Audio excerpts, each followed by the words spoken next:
can't have such, you know, I didn't know there it's a very unstable thing. It makes the reliability of the interview low. was because of the... Good morning. Have your seat. Yeah. Good morning, sir. Good morning, sir. Good morning, sir.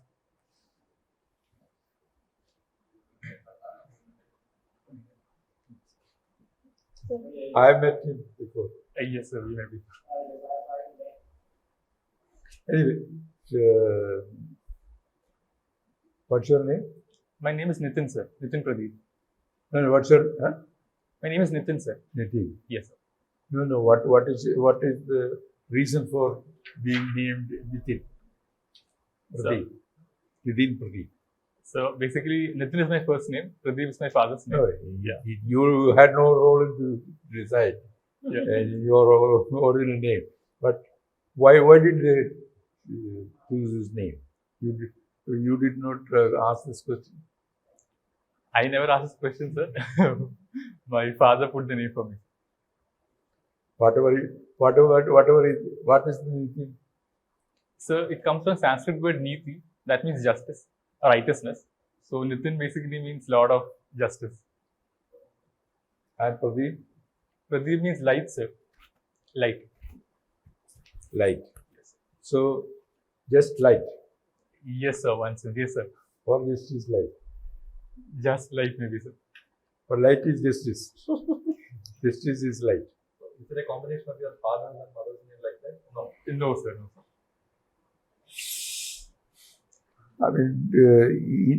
I mean, of course, now it is. You can also interpret that by name you should not recognize. People should not think of you as one religion or the other. Yes, sir. I mean, Nithin Pradeep can be of any religion. Yes, sir. And people, you are religious or beyond religious labels. You can say that also. Yes, sir. Sure, sir. It's up to you. Yes. Pallikunda is I mean, there are many Pallikundas in India, in Kerala. Pallikunda means what? So Palli means a church or a mosque in Malayalam. In Malayalam. Yes. In Andhra, in Telugu. Sorry, sir. I'm unable. In Telugu also, Palli is quite common. So maybe I'm unaware of the meaning, sir. In Malayalam, Palli is common to which place? Which places? Sorry, sir. Can you repeat it? Palli is common to which places? I said church and mosque, sir. Kathepalli and Karnavapalli and all that, they are not. There is no famous mosque or church. I don't know about that. Sorry, sir. I had to read about it, sir. What do you know about Sabarimala? So Sabarimala is a famous hill shrine in Kerala.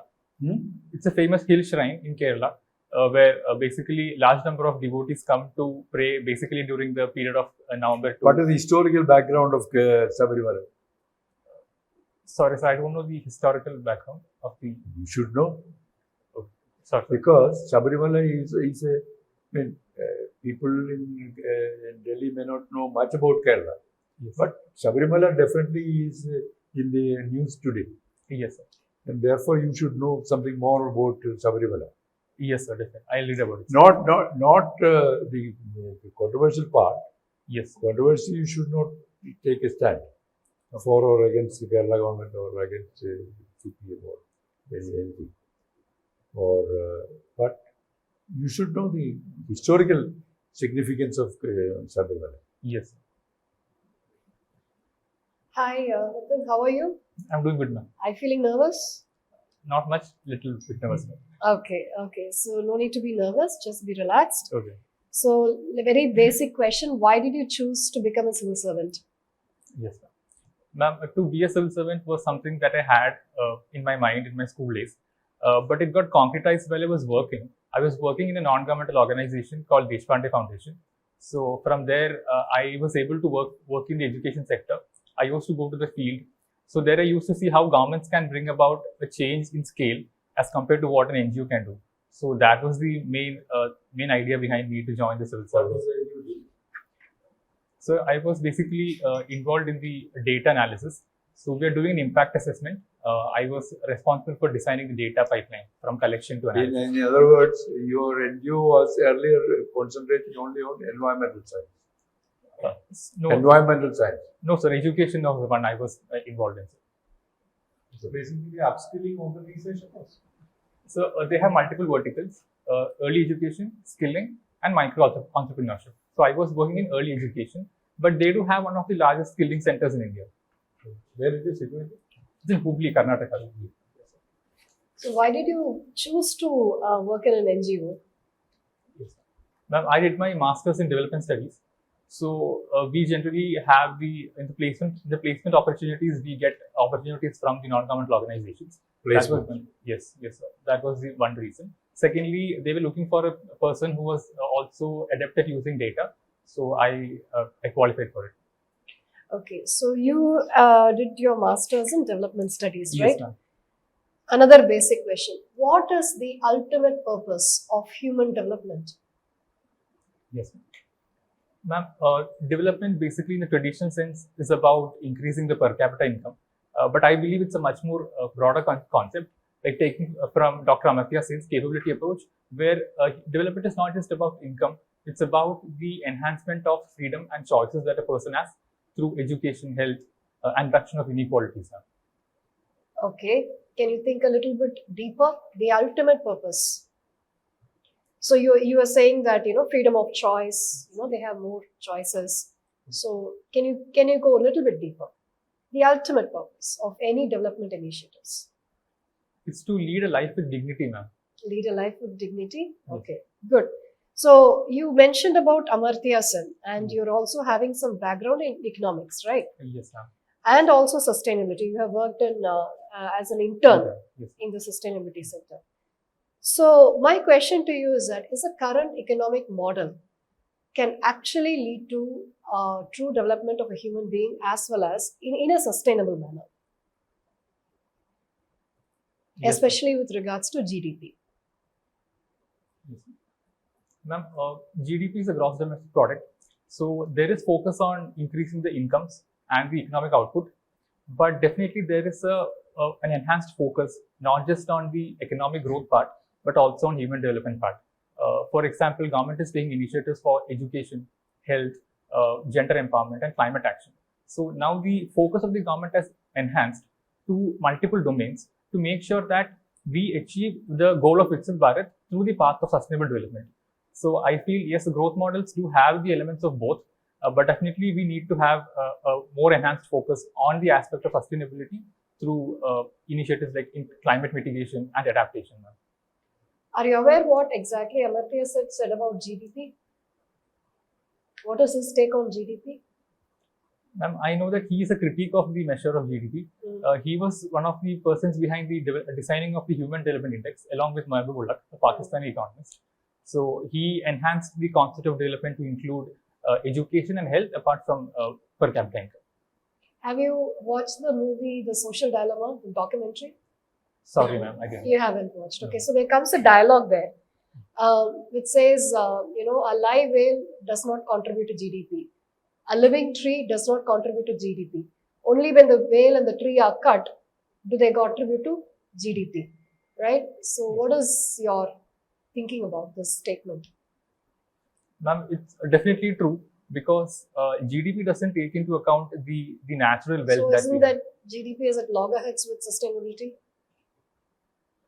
I don't think it's a loggerhead. I feel it's a complement because the thing is that GDP is a much narrow measure. You can only if you kill the whale and the tree, it will contribute to GDP. Yes, ma'am. That is why we have A concepts. living tree does not contribute to GDP. Yeah, ma'am. That's why, ma'am, we are developing concepts like green GDP to include the natural wealth and forest wealth into the gross domestic product calculation. Okay.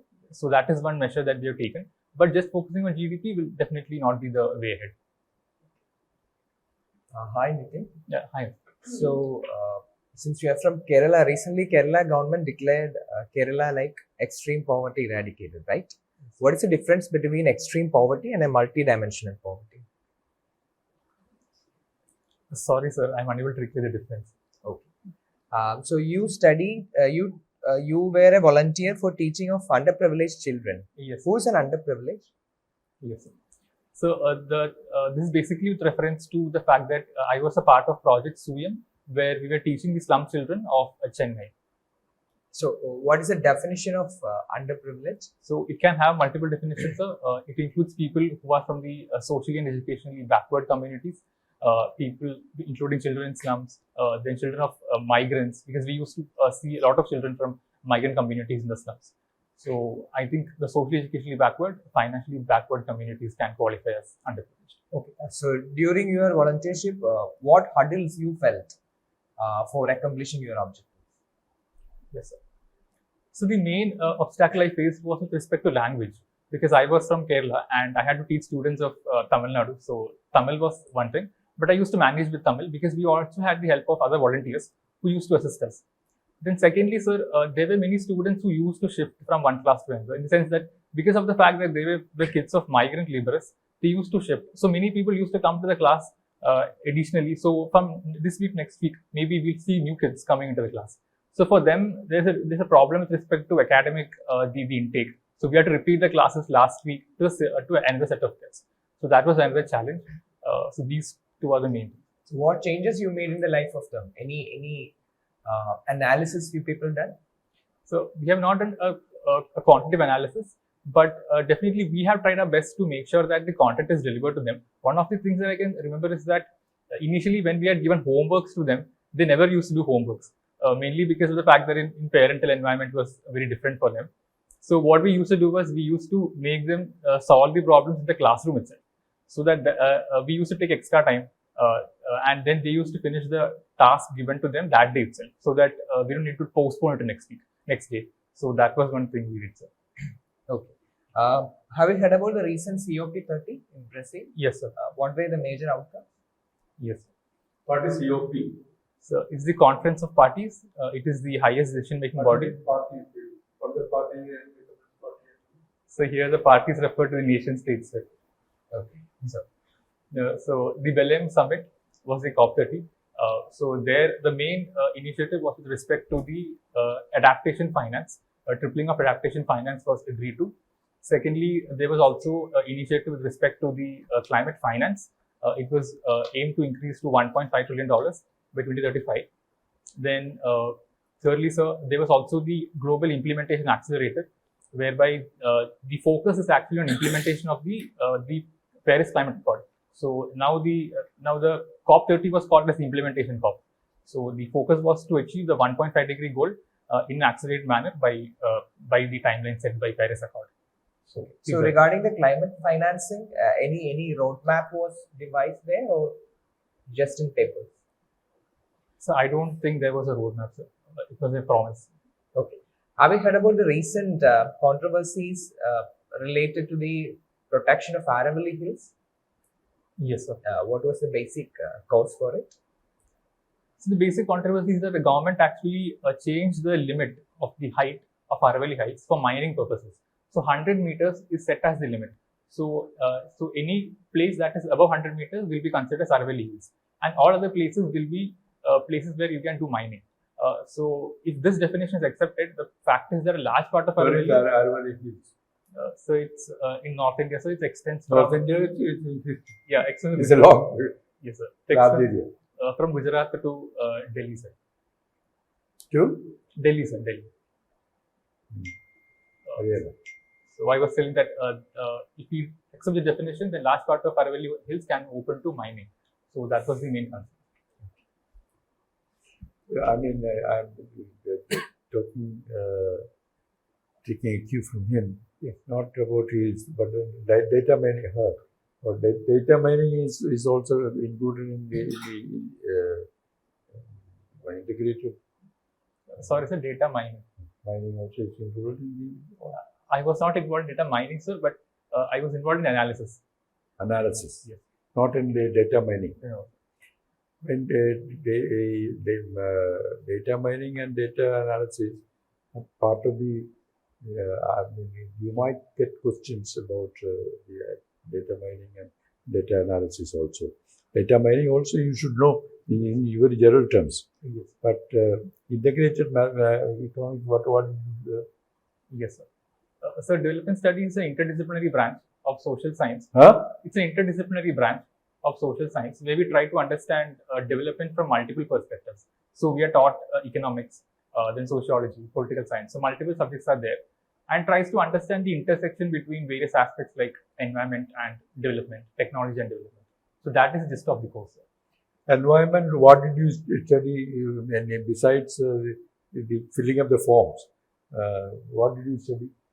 So we had theoretical courses where we had to learn about different movements, environmental movements in India as well as world, and we also had to go for field studies as part of the coursework. Which movements did you learn? So we had about Narmada Bachao Andolan, Chipko Andolan, then the Apiko movement in Karnataka, then globally, sir, Green Belt movement was one thing that I remember. What about the Silent Valley movement? Silent Valley, Kerala also had something to do with. Yes, sir. Yes, definitely, sir. I don't remember exactly whether it was included, but what I remember, I said. Do you think that the changes are still required in the environmental area? In the area of environment? Yes. So definitely there can be more focus towards having a balance between environment and development. So we can actually make sure there is more public participation during the environment impact assessment. That is one thing that comes to your mind. Then secondly, we can definitely strengthen the implementation mechanisms under the environment. See, the problem with public inquiry Yes, sir. is similar to the problem with land acquisition. The people who are affected are the only people who are raising the voices. People who are ultimately going to benefit, they don't know what the benefit will accrue to them. And in any case, they don't raise the voice so much. Yes, sir. People who start to lose. I mean, similarly, in environmental inquiry, the public inquiry,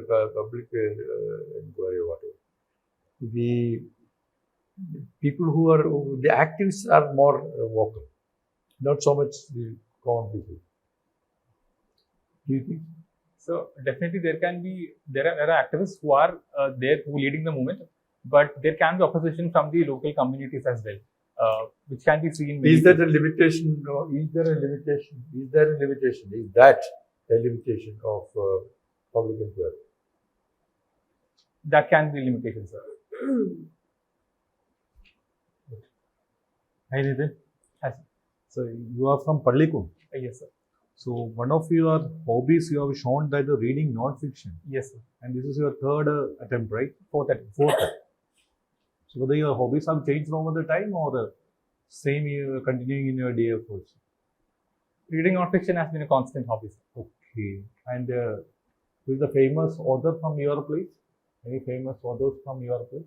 From Kannur, exactly, I don't remember, sir. From Kerala, there are Shashi Tharoor is there, sir. Manu S. Pillai is there. You read any books recently Of non-fiction? Yes, sir. Which one? So I read a book called as Assembling India's Constitution by Rohit Dey and Arun S, two scholars. So it's about the fact that how Constitution was actually made with the participation of people from grassroots. So it's not just the fact that generally we have a tendency to think that Constituent Assembly was the main instrument behind the Constitution making, but this tries to give an alternative history of how people also participate. You read this as part of your UPSC preparation No, or sir, as no, a sir. hobby? As a hobby, I read this. Okay. And watching Theyyam is your second hobby. What is that? Watching Theyyam. You physically goes to Theyyam programs or you watch it in the internet? So both, sir. When it's a seasonal thing, so it's happening from October to about June. So during that period, we can go and visit the temples and see the Theyyam. But otherwise, YouTube is the thing through which we can see Theyyam. Okay. Thank you. Many people may not know much about Theyyam, Yes. but you should at least should know more about in depth about Theyyam, Sure, sir. including the spiritual aspect of it. Yes, sir. And also, Kannur, people are only aware of the violence there in Kannur. Yes, yes. Violence is not widespread in Kannur. Nor is it nor Kannur famous only for violence. Yes. That you should tell the. Yes, I'll read about it. Yeah. Yes, sir. You're from Kannur. Yes, Right. sir. See, can you say something about the geopolitical significance of Kannur? So, Kannur is traditionally there has been a lot of violence in the place. Kannur is known for political violence. But apart from that, sir, Kannur is also a place where the communist movement was very strong. Then, thirdly, sir, we also had the. Kannur proper, they never had any communism. Sorry, sir. Kannur proper, Kannur town. Yes, sir. There's not much of Kannur. I mean, neither the MLA nor the municipal corporation was controlled by Communist Party. So, People there also got by Communist Party. okay, sir. No, sir, we had traditional leaders like KKG, who is from Kannur. So that's why I said the communist movement is there. Why Kannur is associated with communist movement? Sorry, sir. It's a. I'm not recollect. Chief Minister is from Kannur. That is the most important. Okay. Oh, yeah, sorry, sir. Sorry, sir. Forgot about it. Right. What is geopolitics? What is meant by geopolitics? You are a PSIR student. Yes, sir. What is geopolitics? So, geopolitics is basically the combination of geography and politics. So, here we try to expand the understanding of international politics by including the geographical aspects. So, My question was about the geopolitical significance of Kannur. okay. That was my question. Okay, sir. So, yeah, sir.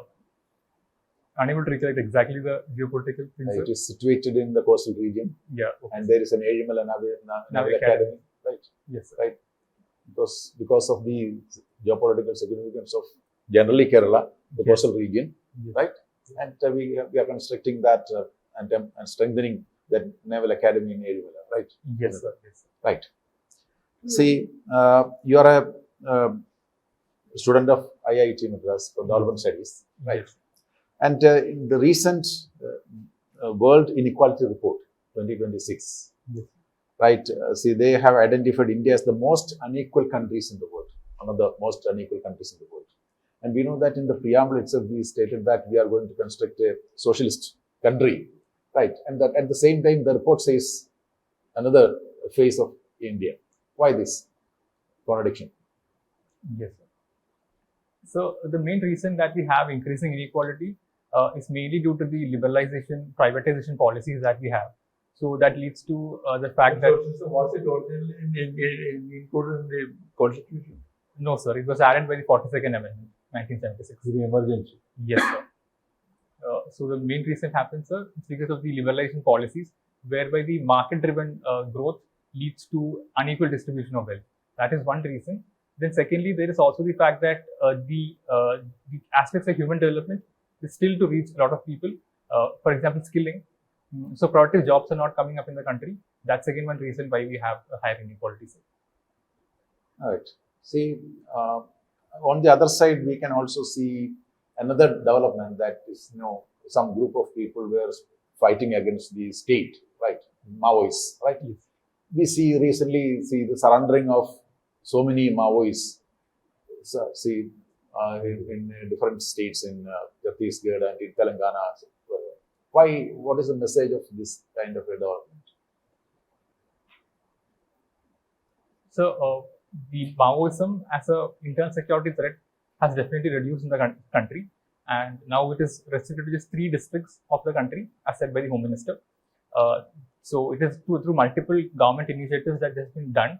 For example, the development initiatives like connectivity, road connectivity, and mobile telecom networks. That is one aspect. Then secondly, the hard force approach, whereby the government is doing the operations like Operation Black Forest. That is again leading to surrender of killing of the Maoists. Then thirdly, sir, there is an infighting within the movement itself. So many of them feel that the armed movement is not sustainable anymore, so they must come and surrender. And government has been encouraging surrender policy, so that has led to the surrender and rehabilitation of the Maoists. See, come to the international scene.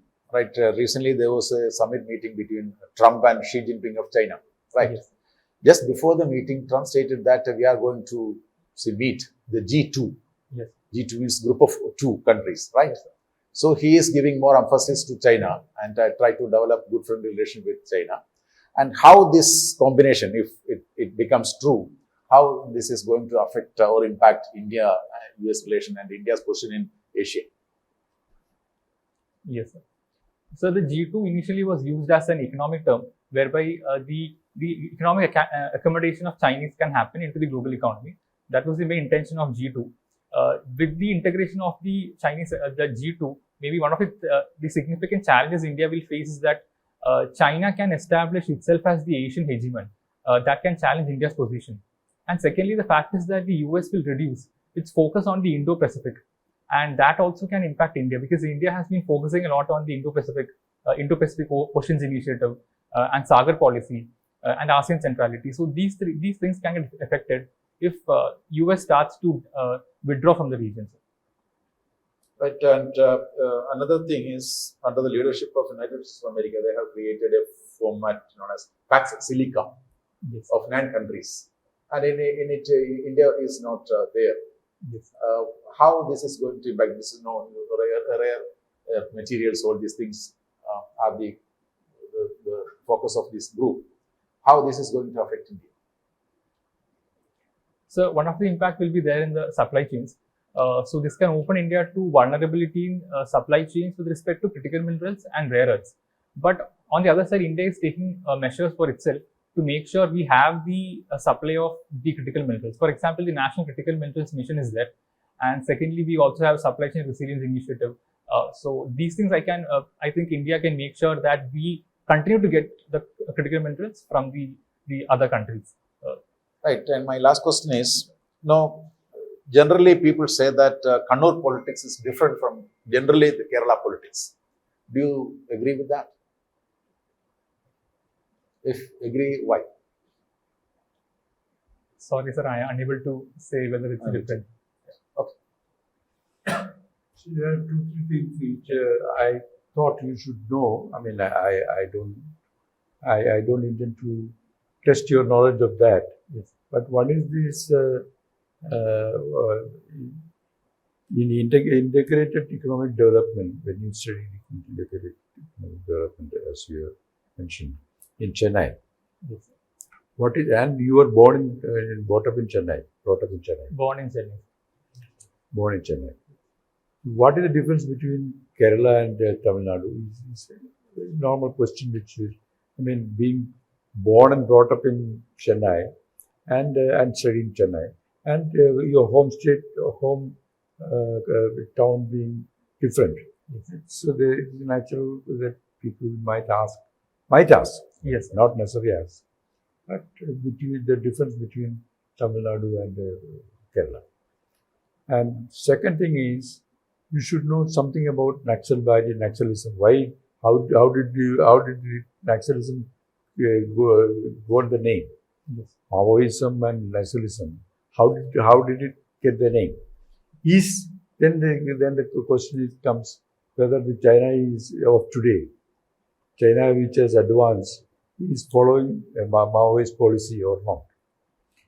I mean, not that anybody is going to ask you to take a stand whether Naxalism is right or wrong, or Maoism is right or wrong.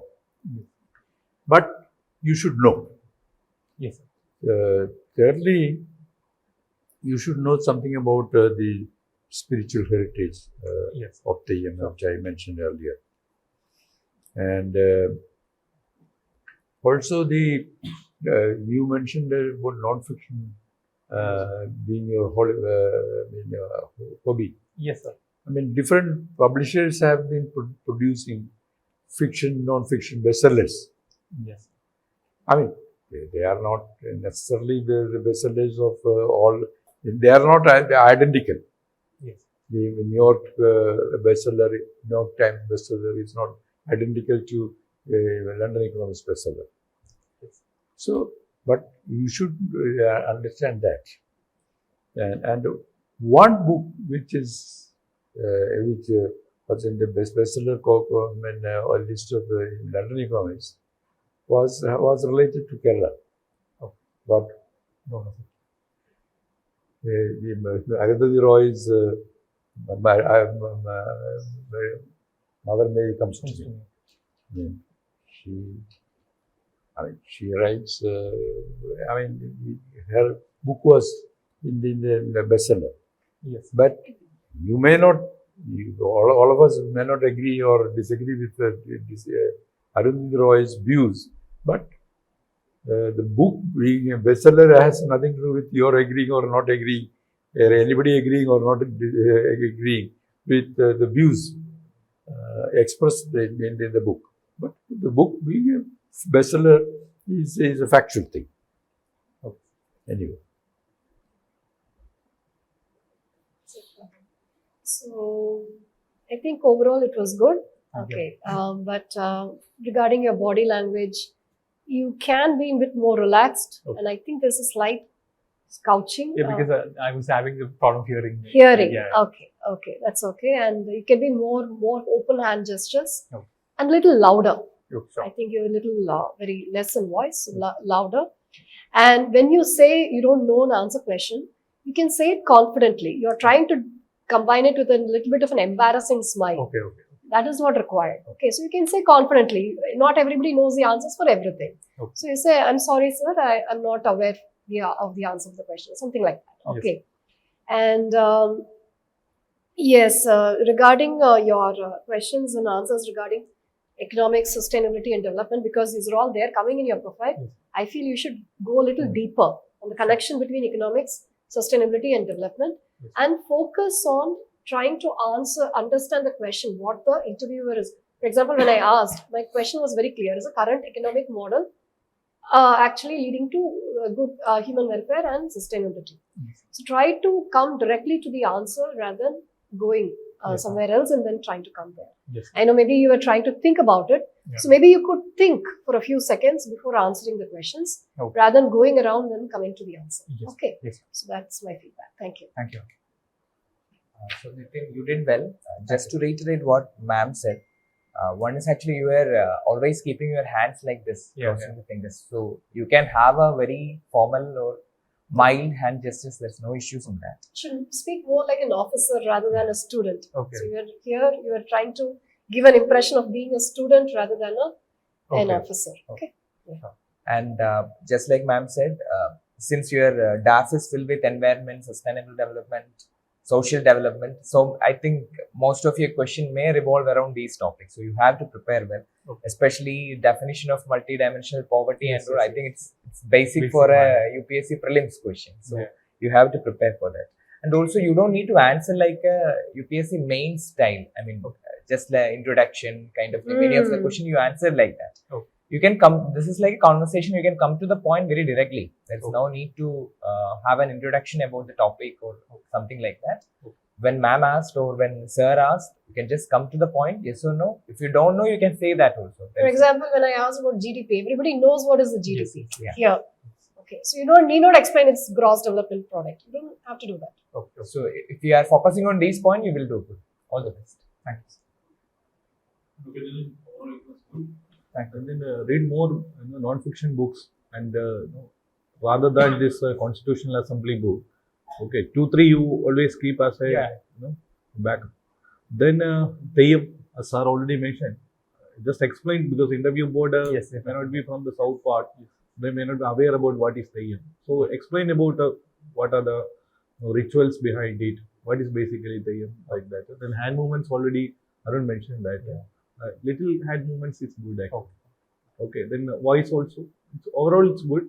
And regarding this IIT Madras course, just go a little deeper. That will be good. That will definitely impress the board. Most people think that IIT Madras is only technology. Whereas economic development is something in how it's connected. Okay, so give this to that point. That will be really interesting. Nithin, you have a good communicative skill, right? As a student of Madras IIT, the people will ask you about Indian economy, right? Because it's part of the concept, Yes, yes. All these things will definitely they will ask, and then Kannur and the Teyyam, Yes. Kerala politics, and see the so-called violence in Kannur. Yes. All these questions they may ask, right? You just correct your sitting posture, Okay. right?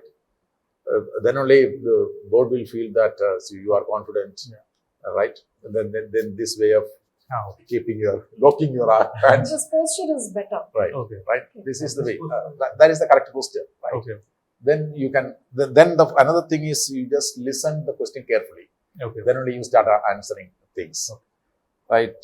And a little bit louder, right? Yes. See, you are trying to articulate Yes. your opinions before a board, right? You should be more a little bit assertive Okay. in answering those things, Yes. right? These are the things I think. See, you can do very well, right? Yes. Right. Thank When is your interview? Feb 13th, sir. 5th? Feb 13th. Right. You have One time. more point there. You are used around 4-5 times that, sir, I don't know. Oh. So every time when you are using that may impress the board. Once or twice, it's understandable. You can say the no You in a can- different way. Like, I didn't refer that matter much. Okay. I'll explore it further. I'll refer it. I couldn't get Prepare time to a few refer it. phrases of saying no in a polished way and a confident way. Okay. Okay. And you should, it's like any other conversation. Yes. As you said, before you came, bound to be a little bit of tension. Yeah. And as far as possible, you try to be as normal as possible. Okay. Secondly, Sabarimala is very much in the Yes. news.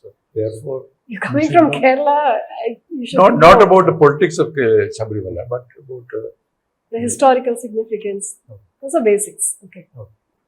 All the best. Thank you. Thank you.